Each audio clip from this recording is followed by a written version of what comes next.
bus ride modern world history.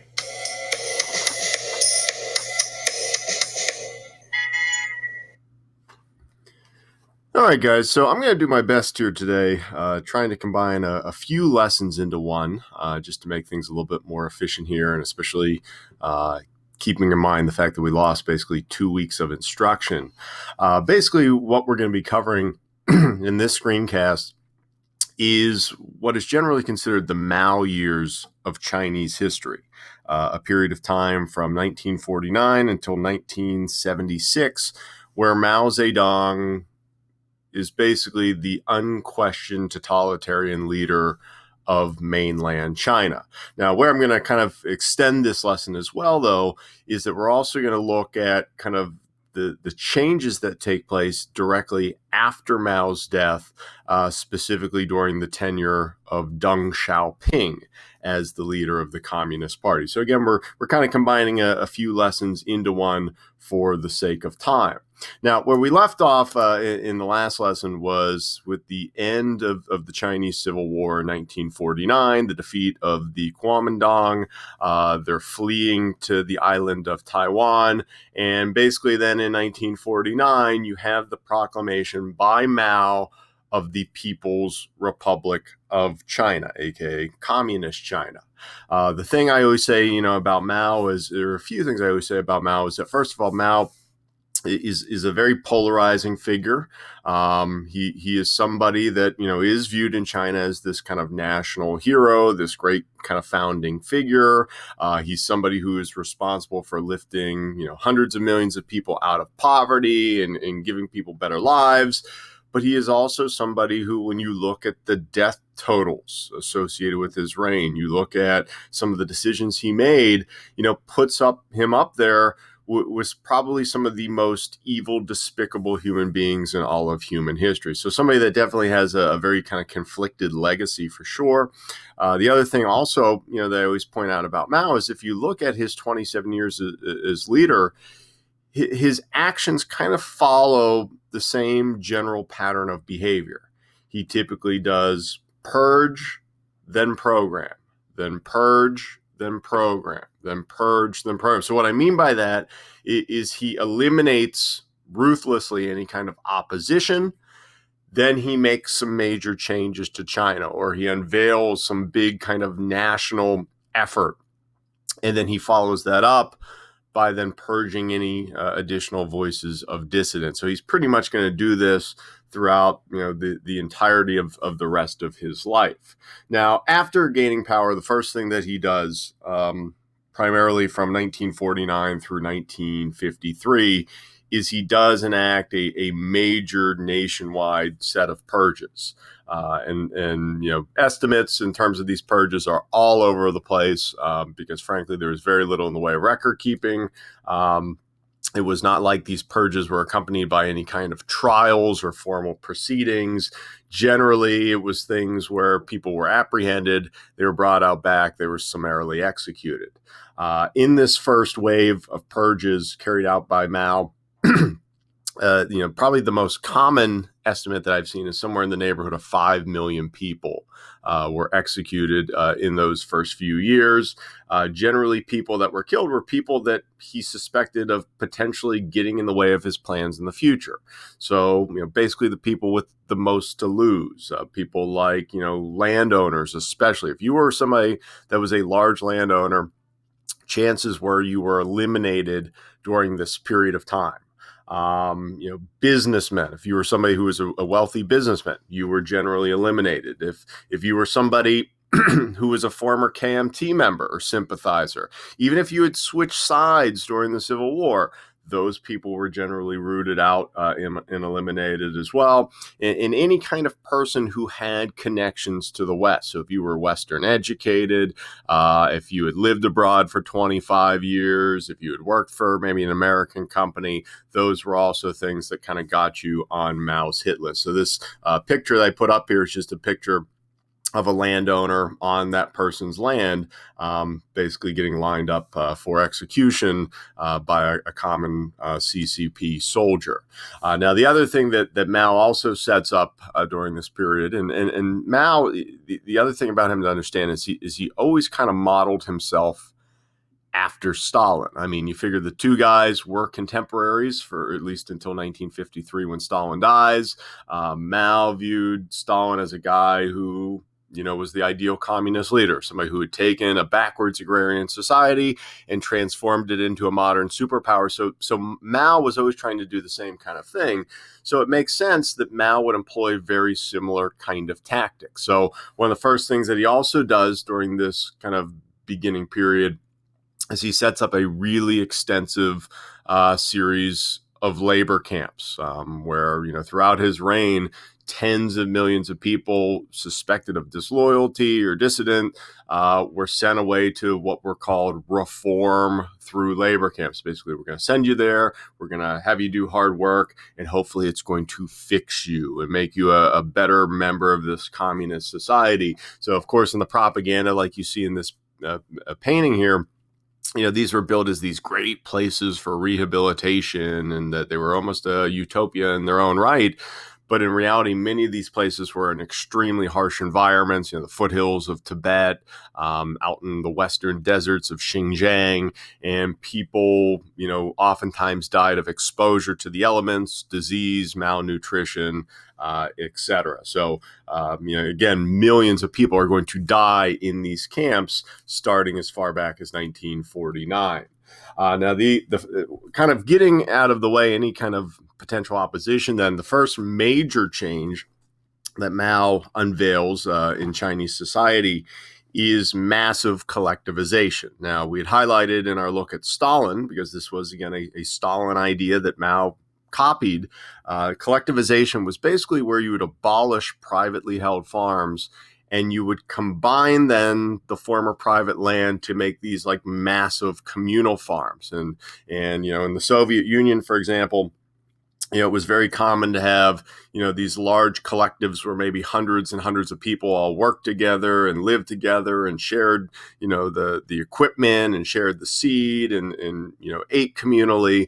Well, Mao does this, but again, being China, everything's magnified. By the end of this kind of gradual 15 years of collectivized agriculture, your common people's communes, as they were called, these massive collective farms, oftentimes would have somewhere in the neighborhood of 25,000 people working and living on them. So I think it's easy to understand how with that kind of agriculture, production actually is very stagnant and in many places dips, because if you got 25,000 people working on the same farm and everybody's living together and everybody's getting, equal amounts of food, I think it's easy to see how a lot of people can kind of slack in essence, still be cared for. So definitely something that did not help up food production in China whatsoever.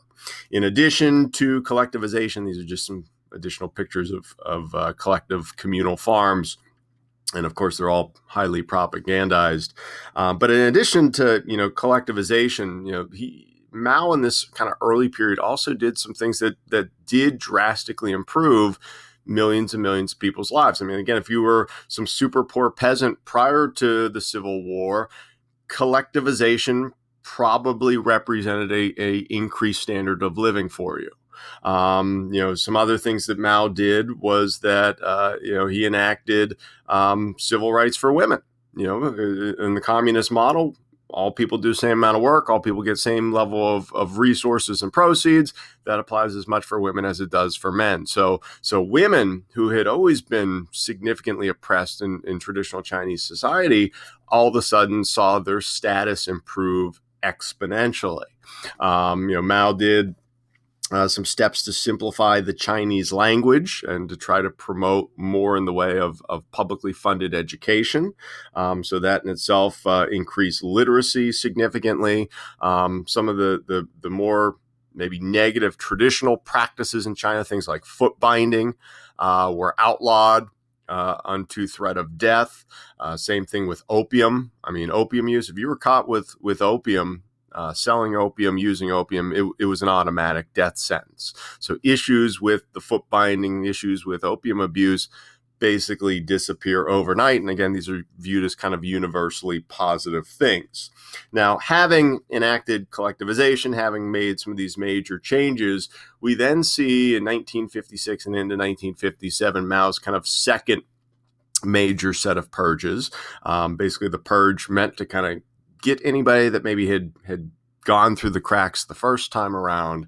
And that was something that Mao called the 100 Flowers Campaign.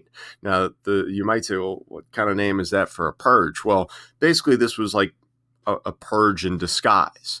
The way that Mao billed this, and I put up here just a quote from the proclamation, starting this 100 Flowers campaign. So it says, letting 100 flowers blossom and 100 schools of thought contend is the policy for promoting progress in the arts and sciences and a flourishing socialist culture in our land.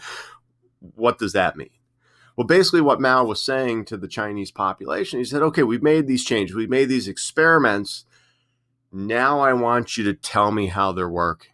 Now I want you to share with me your ideas. Now I basically want to have like a big nationwide like criticism, like suggestion box.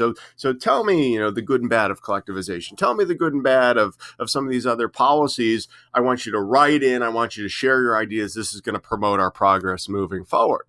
Well, across the country, especially in like hubs of academia, like, schools and universities and in the big cities, millions and millions of people wrote in, and then abruptly Mao turns around and orders a huge swath of these people then arrested and sent to the camps. So it is estimated that probably upwards of 500,000 to maybe 700,000 people die, again, mostly very educated people, during this kind of secondary purge. Now, having got those people then out of the way, Mao, starting in 1958, then launches his most far-reaching attempt at kind of social change in China up to this point, something that was meant to be a really extreme 5-year plan, something that he called the Great Leap Forward. And remember, a 5-year plan was another thing that was kind of an idea of Stalin's that Mao was taking. It was basically, a series of kind of like nationwide quotas, and that people from all across the nation, would be kind of thrown into trying to meet these like huge production quotas. So, there maybe be a production quota on coal production and a national production quota on lumber production and a national quota on, fishing production and so on and so forth. Well, the Great Leap Forward was meant to be this 5-year plan that by the end of 5 years was meant to vault China forward from, backwards agrarian society to basically being like an industrialized first world power. To be able to produce as much as Great Britain, the United States, France, any of those kind of countries in a mere 5 years. Well, in reality, this is, complete and total pipe dream. No country has ever industrialized that rapidly. But what this kind of shows, I think, and the failures of this plan, I think, really show, is that Mao was not somebody that had a whole bunch of like training in this kind of stuff. Like Mao's occupation prior to getting involved in the Communist Party he was a librarian's assistant. That was his job. That was his vocation. That was his expertise. So, he has this kind of dream that, okay, well, we're going to focus especially on two things. We're going to focus on upping agriculture, and we're going to focus on upping steel production. And we're going to have all these nationwide quotas that we're going to meet if we all kind of pitch in and work a little bit harder. Well, part of the reason why I say that this was such a pipe dream was that, with these increased agricultural quotas, it's not like the communist government was giving these farmers on these collective farms any additional resources. They weren't giving them better seed. They weren't giving them fertilizer. They weren't giving them new top-of-the-line equipment. All they simply expected was that, if we all just, pitch in and work a little bit harder, we'll be able to grow peaches the size of volleyballs. And if we all just kind of pitch in and work a little bit harder, we'll be harvesting peanuts the so large in size that you'll be able to row across the Yangtze River. And if we all just pitch in and work a little bit harder, we'll have so much food that we'll be like riding on the back of a dragon with this like bountiful cornucopia.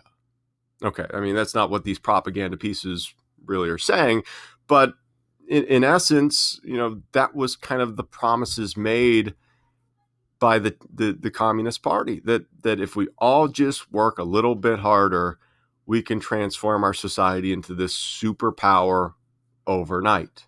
And of course, that just simply wasn't going to happen. The other thing, too, that was extremely problematic about the agricultural side of this is that in order to meet the industrial production, the steel production side of the Great Leap Forward quotas, they end up taking something like 100 million peasants and they ship them over to the cities to have them work in steel production. Well, if you have 100 million less farmers, no new equipment, no better materials, and you expect them to double or triple their production, like, again, whoever went along with this idea and just agreed, I don't know what they were thinking. I mean, no, correction. I do know what they were thinking. What they were thinking is, hey, if I question Mao, if I speak out, if I say, hey, this is stupid, I'm going to end up in one of these reform through labor camps. So people just nodded their heads, said yes, and kind of went with the flow. The other thing, too, about the Great Leap Forward is that the Great Leap Forward leads to really what is probably the largest single loss of life in all of world history. Definitely the deadliest famine in all of world history. It's believed that probably somewhere in the neighborhood of at minimum 30 million people are going to starve to death in rural China during the 3 years that the Great Leap Forward lasts. And the reason why they starve is primarily because of lying. You would have these like lower ranking members of the Communist Party that would be assigned to these communal farms, and they would show up and they'd say, all right, it says here for your production quota this year that, you last year you grew 1 ton of rice and this year you're supposed to, grow 2 tons. And they would ask, these headmen of the farm, they'd say, okay, well, how much did you grow? They'd say, oh, well, we grew 2 tons. They would make it up and they would lie because they feared the potential reprisals. Hey, we might get purged, we might get sent to the camp if we don't meet our goals. So they would lie, they would not meet these production quotas whatsoever. And then these communist officials would then come in with trucks and they would take the food reflective of these farms actually meeting these quotas. And they would take it and they would then ship it to the cities. So this graph here, this chart, kind of shows us just how pronounced the dip was in average caloric intake during the period of the Great Leap Forward. And again, keep in mind, this is an average. So your average Chinese person by 1961, rural or urban, was only ingesting something like 1,600 calories a day. So, if you're somebody that's doing hard manual labor out in the fields for 12 hours a day, 1,600 calories isn't going to cut it. So again, from the agricultural standpoint, Great Leap Forward was a complete and total disaster. From the industrial standpoint, I mean, it was also a joke. Mao's idea of trying to increase steel production wasn't that, hey, we should bring in a bunch of outside experts and we should develop steel factories and we should train these people. Instead, what he did was he just pretty much mobilized the entire population of urban areas to go around and gather up anything that was metal or iron whatsoever and dump it in these like backyard blast furnaces. Little kids, like if you were somebody that was in high school or you were in grade school, they shut down all of the schools in the entire country so that little kids could, maybe help out in some capacity. All right, we want you to go and gather more sticks, to burn, or we want you to walk along the roads outside of town, looking for scraps of metal that we can put in these blast furnaces and melt down into steel. Well, again, I'm not, an expert in metallurgy, But what I do know is if you take a bunch of random metallic objects and you throw them in a big kiln and you melt it down, that's not how you make usable steel. So here, again, hundreds of millions of people's lives totally disrupted. Agricultural workers not working at a time when there's food shortages. And for what? For these silly backyard furnaces that didn't improve anything.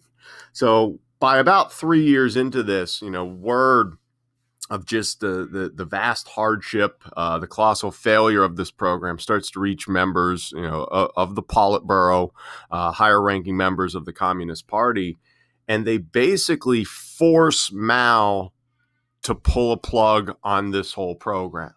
That we're not going along with it anymore. Now, when this happens, Mao ends up, frankly, retreating from public life. Sorry for any background noise. My kids, for some reason, are being obnoxious upstairs. So Mao again, the Politburo overrules him. They pull the plug on the plan, and Mao, being kind of rebuffed from this, just kind of disappears then for a period of about 4 years from public life. He retires to his private villa. He doesn't write. He doesn't make public appearances. Pretty much the country just continues on being ruled by these various members of the Politburo instead. And what the Politburo generally does during this period is that they're mostly worried about, getting food production up, getting the economy back on track. So, they start to tell farmers, hey, you can, grow crops and sell it for profit. And hey, we're going to allow small businesses to open up. So all of this stuff that smacked of capitalism was allowed to occur primarily to stave off starvation in economic collapse.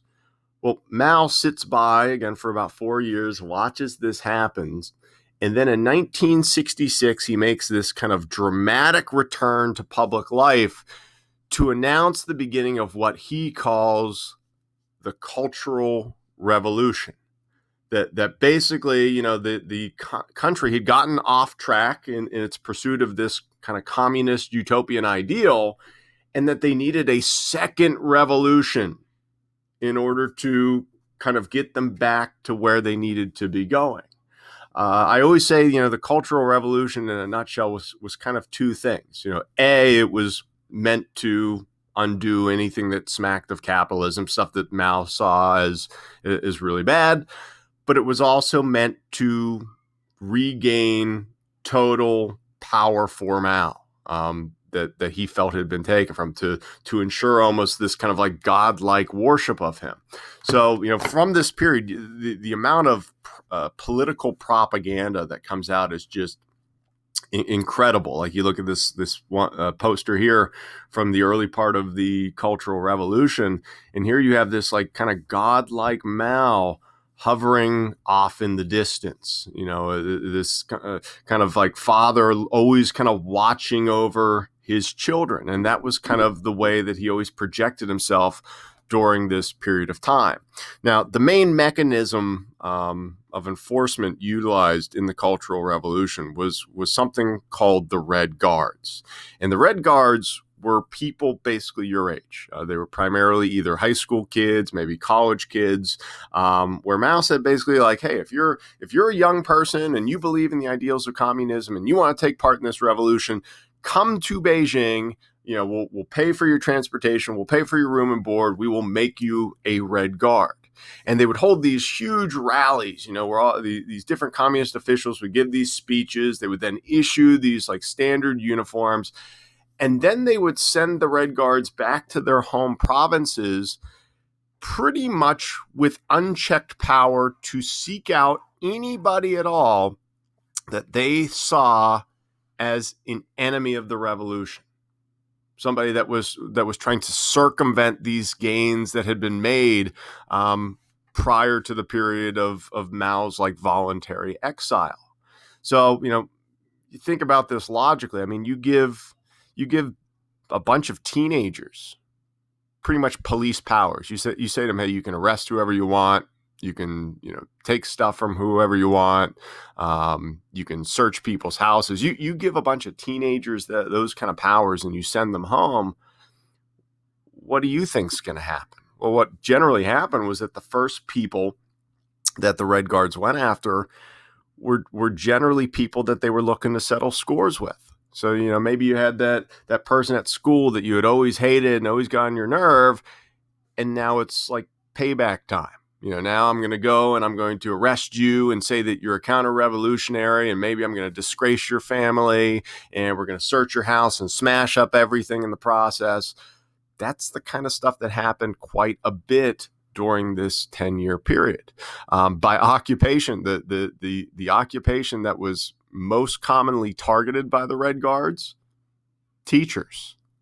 And again, it makes sense, right? We've all had teachers that we've absolutely despised and loathed. And so now here you have these people that are returning back home, and it's like, okay, that teacher that gave me those bad grades and gave me all that homework, now I'm going to get him back. So generally, what these people were branded as is they called them rightists. That you're somebody from the right of the political spectrum that is westernized or capitalist.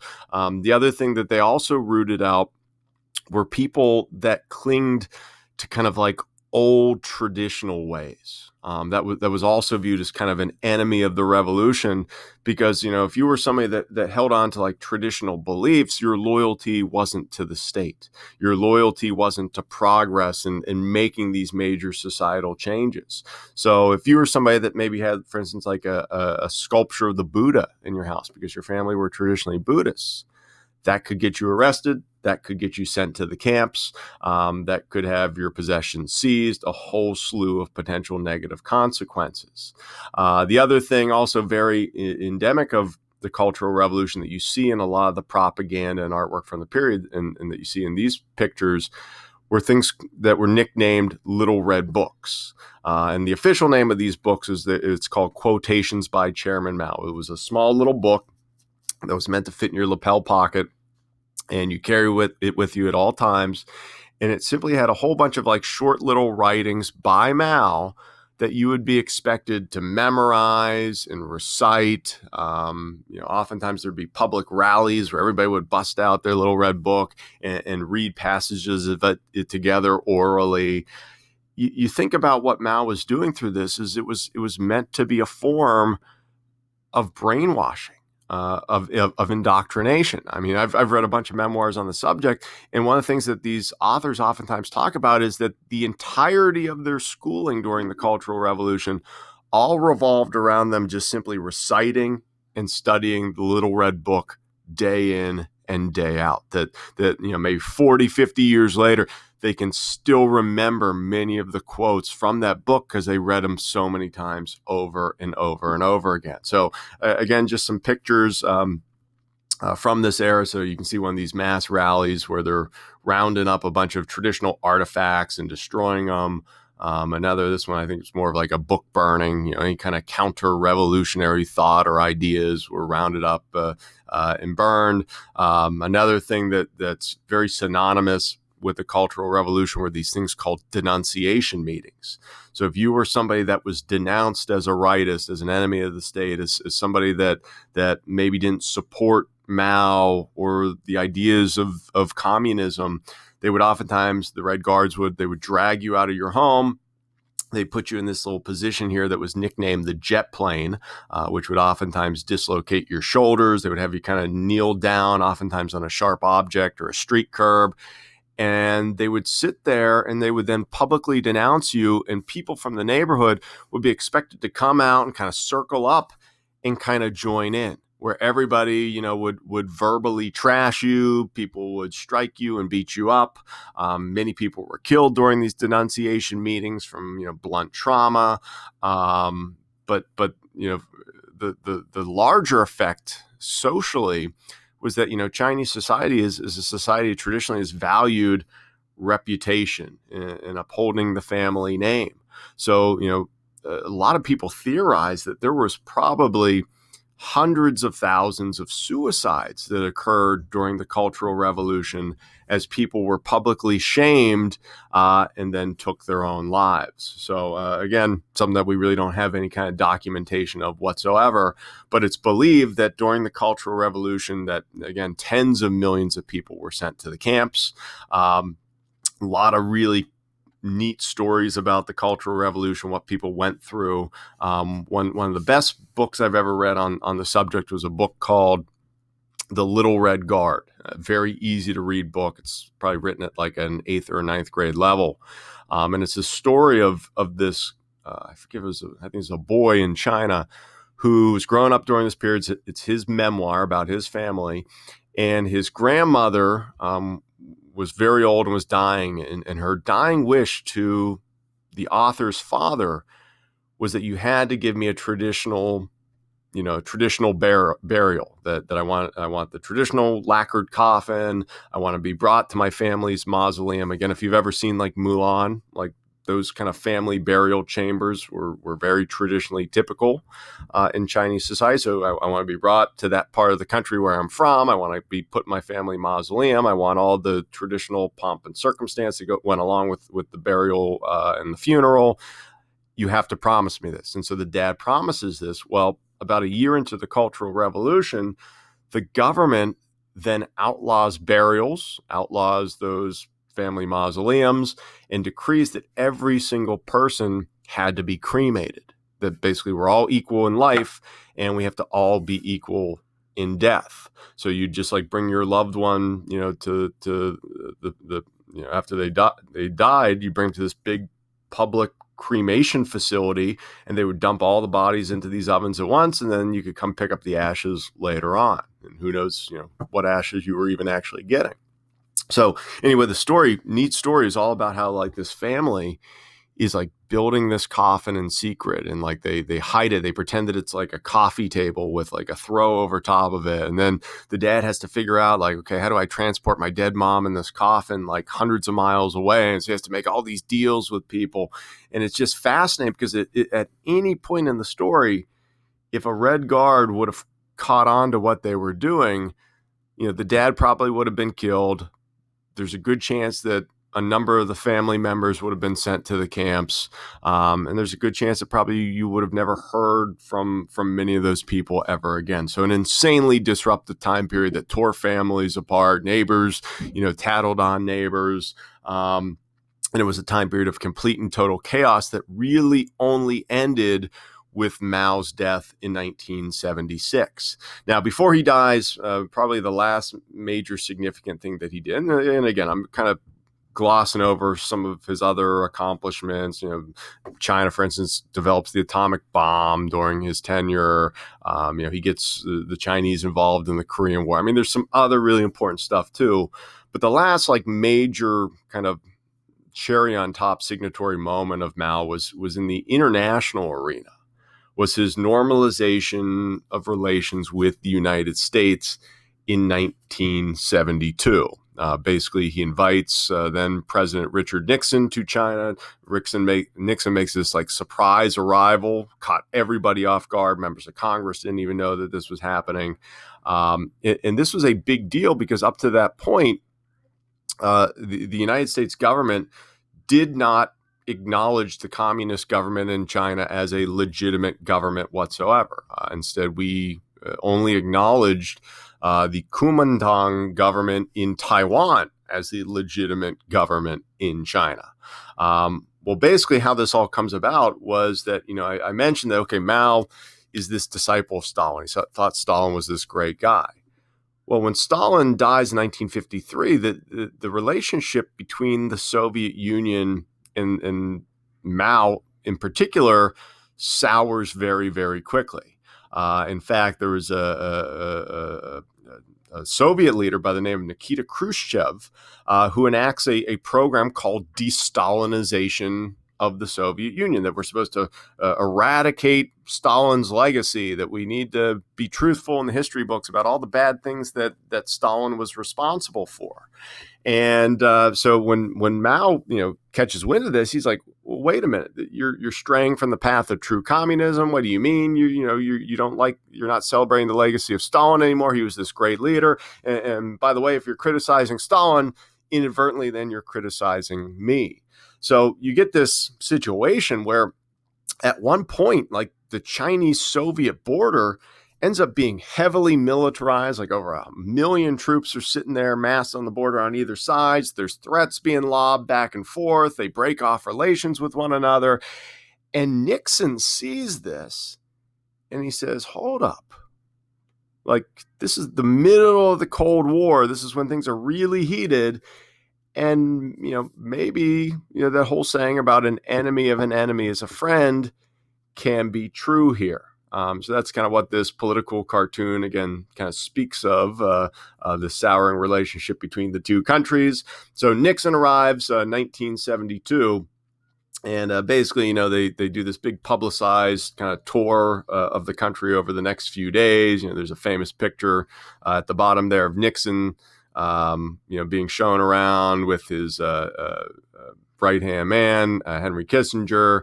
And Mao, by this point, by the way, even though he's sitting in all the meetings, doesn't really talk. Mao, it's believed that he suffered from Parkinson's disease, and that's probably what claimed his life. So by this point, he was fairly incapacitated. He could still think, he still kind of controlled everything, but meetings he pretty much delegated to his underlings.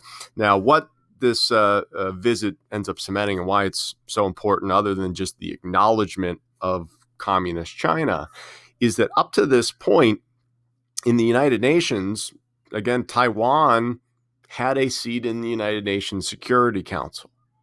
Well, now for the first time, mainland China becomes represented internationally. So it takes a solid 20-something years for China to go from revolution to being kind of formally acknowledged by the rest of the world.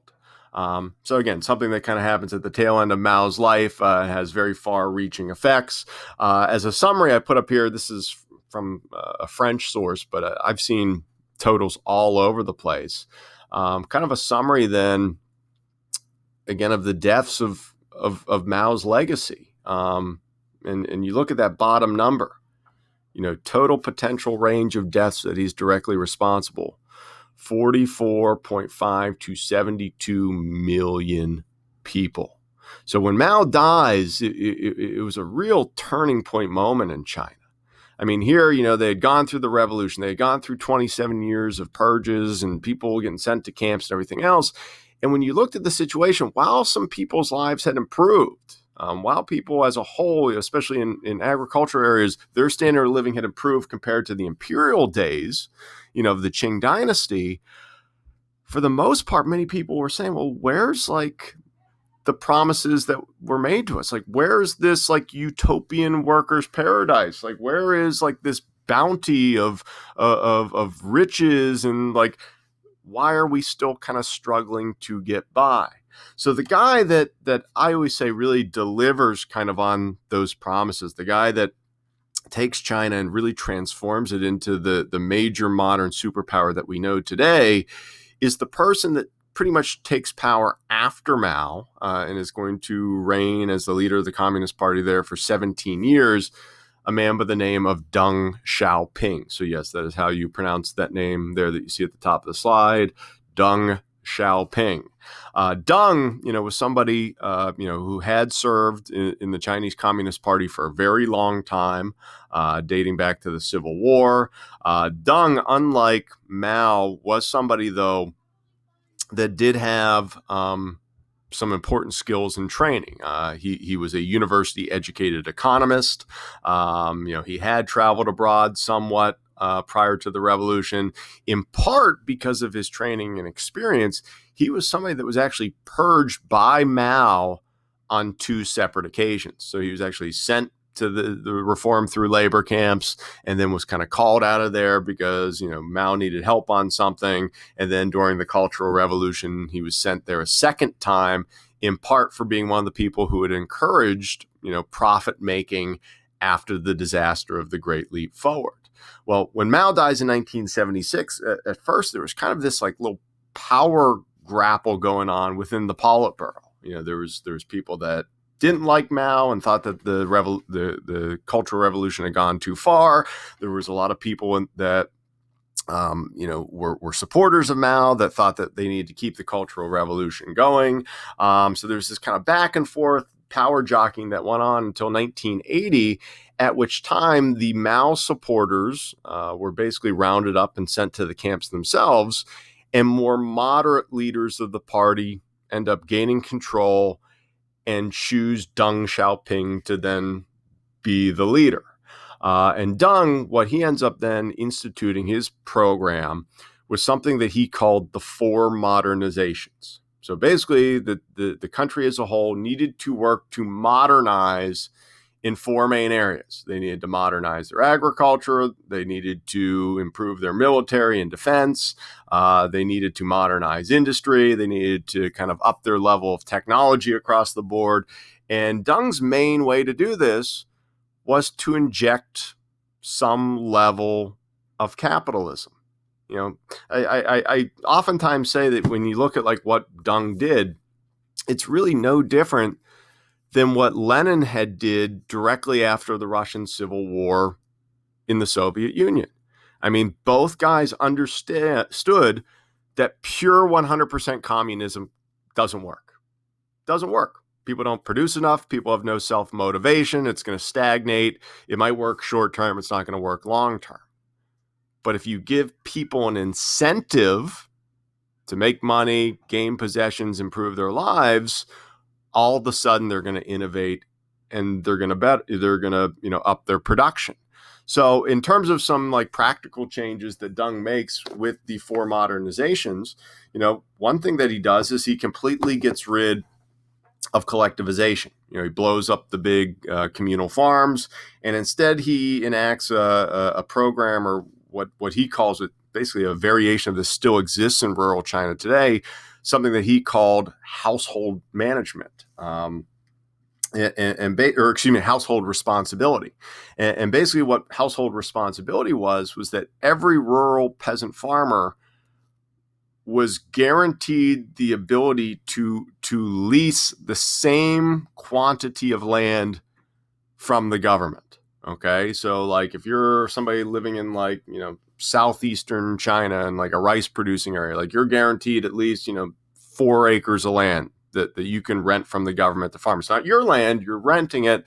It's the government's land, but everybody can rent the same amount of land. And of course, then that is adjusted depending on where in China you're located. So if you're up north in like a drier region, you might get to rent 15 acres of land because the land's inherently less productive. Okay, but either way, fixed prices there. Everybody pays the same. Everybody gets the same amount of land. And then in terms of the price, well, the price is that you're required to hand over a certain amount of produce and food to the government each year as your lease. But then anything that you produce beyond that is yours to keep. So if you feel like selling it, if you feel like opening up a store, you feel like bringing it to market, you want to make profit, you want to use that profit to buy better equipment, you are totally 100% allowed to do that. So just something as basic as household responsibility ends up increasing agricultural production by 50% in a mere 10 years. So agricultural production doesn't go up one bit for 27 years and then skyrockets in 10 years because of this little bit of capitalism infused within it. So this graph here just kind of speaks again, to the economic gains made directly as a result of the four modernizations.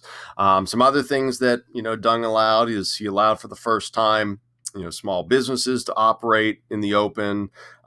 He allowed in government-owned factories that the central government wouldn't set production quotas, but that rather like individual localized managers would be able to make decisions for themselves because they would have much more knowledge about local conditions and what they needed to do. They also allowed foreign businesses to come in and open up shop for the first time. And specifically the way that he did this was he set up these areas along the coast of China called special economic zones. So I put up here a kind of a before and after picture of the very first special economic zone located in southeastern China, right on the coast, a place called Shenzhen. And basically it was this area that was kind of roped off, and it was like, all right, if you're a foreign business, you can come in, you can build factories here, we'll provide you with cheap Chinese labor, and then you can export the goods abroad. Well, here's Shenzhen in 1964, basically a few buildings with some, farms around it. And here's Shenzhen today, a city of near 10 million people. So, this is really what transforms China into this production facility for the rest of the world, where both China and the rest of the world, you could argue, would economically gain from this relationship in some capacity. With this 1994, a lot of people don't realize 1994, end of Deng Xiaoping's reign, is the first time that our nation signs a trade agreement with communist China. So American businesses start moving in 1994. With it, you get the outsourcing of jobs and, of course, the acceleration of the demise of factories here in the United States. So all a direct result of his policies. Now, despite the fact that the four modernizations does really improve things in China, it also does bring about some side effects that are more negative. One thing that it has led to is a major disparity in wealth in China between the haves and have-nots. And I always say to people, if you go to China today, China is not really a true communist nation anymore. It's a one-party state. You have one political party that runs everything. It's the Communist Party. But economically, it's basically a socialist economic system. They allow people to have some level of economic freedoms, and then they just, redistribute from the have to the have-nots, with higher taxes. Well, again, if you have, certain parts of China where people are making over $40,000 a year, and then you have other massive swaths where people are making, $4,000 a year, that's not pure communism. So a lot of people in China feel like they're kind of being left behind by the government, and that's created some social unrest in recent years. The other thing that it caused problems, and it's continued to cause internal problems with, is that many people, as things have economically opened up, expect that, things are going to politically open up as well. That, we're going to be given a vote, that we're going to have a constitution, that we're going to have elections, that's like the next logical step here in terms of societal progression. And of course, that has not happened one iota. Probably the peak of this pro-democracy effort in China that maybe some of you are familiar with was something in 1989 called the Tiananmen Square Massacre. And basically what it was is it was this big protest demonstration by about 100,000 university students in Tiananmen Square, that big public square in Beijing. And they staged this like sit-in. So they stayed there, they camped out, they had like these tents, and they stayed there for about 2 months. Well, in, June, it was early June of that year, 1989, Deng Xiaoping then gives them a warning and says like, hey, you need to clear out. You have till tomorrow to clear out. And if not, I'm sending in the military, I'm sending in tanks, I'm going in all guns a-blazing. Well, 95,000 of the 100,000 students leave after that warning, 5,000 stay behind, and then about 100,000 soldiers of the Chinese military roll on in and just open fire, massacring thousands, with thousands of more disappearing into the camps. Probably the most single famous picture that you maybe have seen before. And if you've never seen the video, I would highly recommend that you go to YouTube and you type in Tank Man, and the video footage will pop right up. But it's a single unknown protester that, as this column of tanks is rolling up to Tiananmen Square, he stands in front of them, and then they try to go around him. He stands in front of them again, and then eventually these like few random people from off camera run up to him, and they kind of whisk him off the street and he's never seen or heard from again. So there's all sorts of neat kind of theories out there about, who was Tank Man, what happened to him, who were these random people. Some people think that, they were resistance people that brought him into hiding. Some people think that they were plainclothes policemen. Some people think he ended up in the camps and died, or that he was assassinated. Again, lots of neat stuff written about him. But that was, again, part of this crushing of this democratic movement back in 1989. Finally, the last thing that Deng was responsible, that has had ramifications into modern history, is that in the year that he dies, 1997, we see the official handover of the colony of Hong Kong from the British government back to the Chinese government. So after 155 years of British rule dating back to, the first Opium Wars, now you get this little island back. And the deal was, because it was a deal, was a treaty, was that we are going to give you this back. This is a super modern, super prosperous city. We're going to give it back to you, but only on the condition that you continue to respect its democratic freedoms. So, people have always had freedom of speech here. You got to keep letting them have freedom of speech here. People have always been able to have some level of elections and criticize the government and assemble and protest. And so the Chinese government said, oh, sure, yeah, we'll go along with that. And so for a while, things were business as usual on Hong Kong. It was like, the way that things were run on mainland China were completely different than they were ran on Hong Kong until like the past year or so. And what we've seen in the past year or so is a very rapid tightening up of restrictions politically. The political leader in charge of Hong Kong, many people allege basically a puppet for the communist government and kind of enforcing their agendas.